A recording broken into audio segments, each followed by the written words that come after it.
నమస్తే. Welcome to our channel. ప్రస్తుతం మనతో పాటు మన స్టూడియోలో సీనియర్ జర్నలిస్ట్ డివి శ్రీనివాస్ గారు ఉన్నారు. నమస్తే సార్. నమస్తే. Sir, Revanth Reddy next plan of action కేసీఆర్‌ని, కేటీఆర్‌ని అరెస్ట్ చేయడంలోనే ఉందా? ప్రతి ఒక్కరు చాలా ఉత్కంఠతో వెయిట్ చేస్తూ ఉన్నారు. ఆల్రెడీ కేటీఆర్ అరెస్ట్‌కి సంబంధించిన ప్లానింగ్ అంతా జరిగిపోయిందని, ఆమోదం కూడా వచ్చేసిందని చెప్పేసి అంటూ ఉన్నారు. ఇది ఎంతవరకు వాస్తవం? ఆల్రెడీ కల్వకుంట్ల కుటుంబంలో ఒకరు జైలుకెళ్లారు. బయటకొచ్చారు. బెయిల్ పైన ఉన్నారు. ఎవరు? కవిత. తిహార్ జైల్లో ఢిల్లీ మద్యం కుంభకోణం ఎంతది 100 కోట్లు ఏమో అనుకుంటాను. అందులో ఢిల్లీ సీఎం కూడా వెళ్ళారు కదా. కేజ్రీవాల్ జైలుకి వెళ్ళారు. లేకపోతే ఆయన డిప్యూటీ సీఎం అయితే అసలు నీకు 18 నెలలు జైల్లో ఉన్నాడు అదే కేసులో. ఏది? మనీష్ సిసోడియా. ఇవాళ మద్యం కుంభకోణం మరి కేసీఆర్ కుమార్తెని ఎలా ఇబ్బంది పెట్టిందో మనం చూసాం.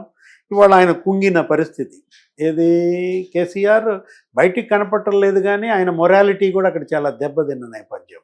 వాళ్ళ బీఆర్ఎస్ ఈ పరిస్థితికి రావటానికి కూడా అదొక కారణం. కవిత జైలు. ఇలాంటి పరిస్థితుల్లో మరి పులి మీద పుట్రనాలా, పుండు మీద కారం అనాలా, గోరు చుట్టు మీద రోకటి పోటు అవుతుంది. ఏది? ఇప్పుడు కేటీఆర్ అరెస్ట్ అంటున్నారు, కొడుకును కూడా అరెస్ట్ చేస్తున్నారు అన్న నేపథ్యం. గవర్నర్ దానికి ఆమోదం చెప్పారు. ఫార్ములా ఈ కార్ రేస్లో మరి అరవింద్ కుమార్ అందులో అప్రూవర్గా మారాడంటున్నారు.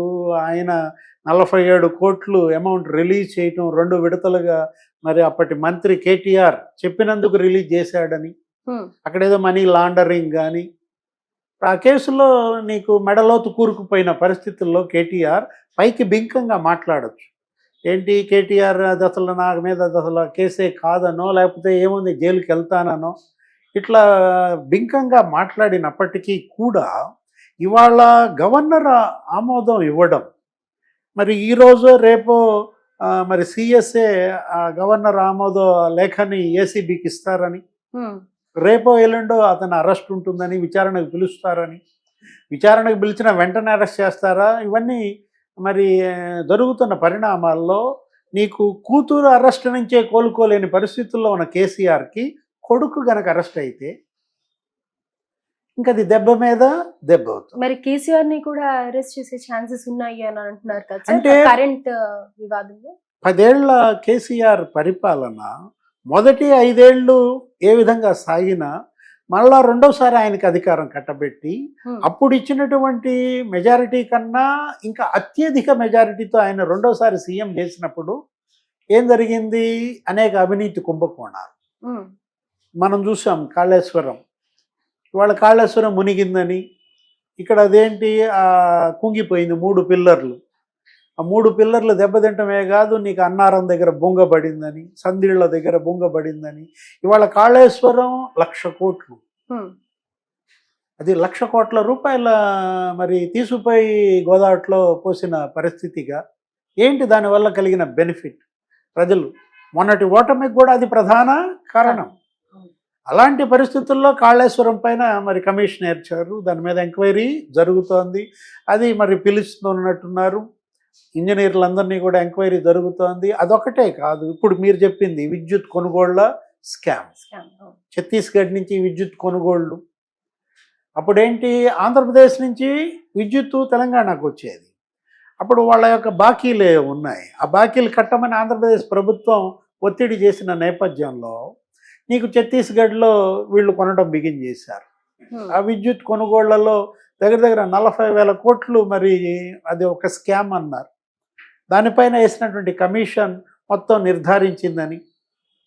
నీకు యాదాద్రి, భద్రాద్రి పవర్ ప్లాంట్లలోనే నీకు వాటి కన్స్ట్రక్షన్లోనే నీకు 50,000 కోట్లు కుంభకోణం అని. భద్రాద్రి పవర్ ప్లాంట్ కానీ, యాదాద్రి పవర్ ప్లాంట్ కానీ అప్పట్లోనే నీకు ప్రతిపక్ష నాయకుడిగా రేవంత్ రెడ్డి అక్కడికి వెళ్ళి ధర్నాలు కూడా చేశారు. ఏది? కేసీఆర్ సీఎంగా ఉన్నప్పుడే. ఇప్పుడు విద్యుత్ కొనుగోళ్ల కేసులో మరి ఆయన్ని పిలుస్తారని, ఎంక్వైరీ చేస్తారని, మరి అందులో ఆయన అరెస్ట్ అవుతారంటున్నారు.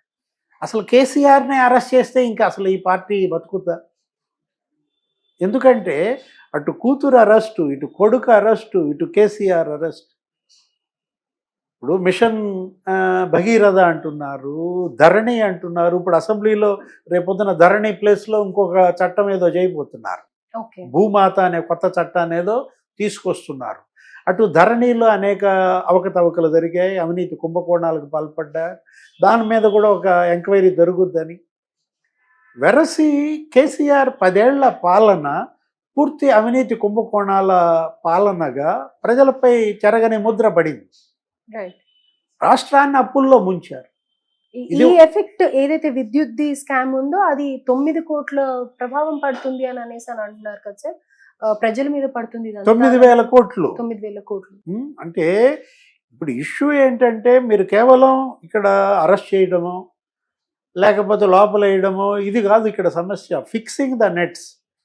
ఆ అరెస్ట్ని కారణాలను చెప్పగలగాలి. దాన్ని అవినీతి కుంభకోణాన్ని ఇవాళ ప్రజల్లోకి బలంగా తీసుకువెళ్ళగలగాలి. జరిగిన అవినీతి ఇది, ఈ విధంగా వీళ్ళు స్కామ్ చేశారు, ఇన్ని వేల కోట్ల రూపాయలు వీళ్ళకి కమిషన్లు ముడుపుల రూపంలో అందాయి. మనం చూసాం ఢిల్లీ లిక్కర్ స్కామ్. అది 100 కోట్లే అయినా నీకు ఆ వాట్సాప్లో వాళ్ళ మెసేజ్లు కానీ నీకు వాళ్ళు ఫోన్లు ధ్వంసం చేయటం కానీ దగ్గర దగ్గర 178 ఫోన్లు ధ్వంసం చేశారని, కవితే ఒక 15 ఫోన్లు ధ్వంసం చేసిందని, శరత్ చంద్రారెడ్డి, అరవిందో అతను ఒక 12 ఫోన్లు ధ్వంసం చేశారని ఫిక్స్ చేశారు స్పష్టంగా. దానిలోనే మరి అసలు సీఎంఏ జైలుకి వెళ్ళాడు. రైట్. సో ఇది రేవంత్ రెడ్డి కక్షపూరితంగా కాదు కానీ డెఫినెట్ గా వీళ్ళు అన్ని చేసిన స్కామ్స్ వల్లనే ఇదంతా యాక్షన్ కి రియాక్షన్ అని అంటారు, అంతేనా? అంతే కదా. ఇప్పుడు ఏంటి ఇక్కడ కక్ష ఏముంటుంది? ఇంట్లో చట్టం తన పని తాను చేసుకుపోతుంది. వీళ్ళు తప్పు చేయకపోతే వీళ్ళని ఎవరు జైళ్ళకి పంపిస్తారు? వీళ్ళు ఇరుక్కున్నారు బలంగా. మరి వీళ్ళ చుట్టూతో అదే ఈ ఫార్ములా ఈ కార్ రేస్ అధికారులే అప్రూవర్లుగా మారి వాళ్లే వాంగ్మూలాలు ఇస్తే మేము పలానాళ్ళు సంతకం పెట్టమన్నారు, మేము పెట్టాం, మాకేం సంబంధం లేదు, వాళ్ళు చేయించారు అని అన్నప్పుడు ఇంకా నీకు అంతకన్నా సాక్ష్యాధారాలు ఏం కావాలి? రైట్. ఇప్పుడు ఈ పరిస్థితుల్లో ఇక్కడ ఏదో సానుభూతి వెల్లువెత్తుద్దని జైళ్ళకు వెళ్ళిన వాళ్ళంతా ముఖ్యమంత్రులు అవుతారని అనుకోవటం కూడా భ్రమ. ఎందుకంటే అందరూ ముఖ్యమంత్రులు కాలేరు. ఎవరైతే ప్రజల్లో నిలబడతారో, ప్రజల్లో వాళ్ళ యొక్క ఆదరణ ఉంటుందో, అన్యాయంగా ఆయన్ని జైలుకు పంపారు, ఆయన మా కోసం చాలా చేశాడు, ఇది చంద్రబాబుకి ఉపయోగపడింది. ఆ రోజు జగన్మోహన్ రెడ్డి చంద్రబాబుని జైల్లో పెట్టడం వల్ల ఏం జరిగింది? చంద్రబాబు బయట ఉంటే ఆయన చేసిన అభివృద్ధిపై జరిగిన చర్చ కన్నా 53 రోజులు ఆయన జైల్లో ఉన్నప్పుడు ఆయన చేసిన అభివృద్ధిపై చర్చ నీకు కొండంతలు గోరంతలు అసలు విపరీతంగా చెప్పుకున్నారు. 70 దేశాల్లో ఆయన కోసం రోడ్ల మీదకి వచ్చారని మనం హైదరాబాద్లో కూడా చూసాం.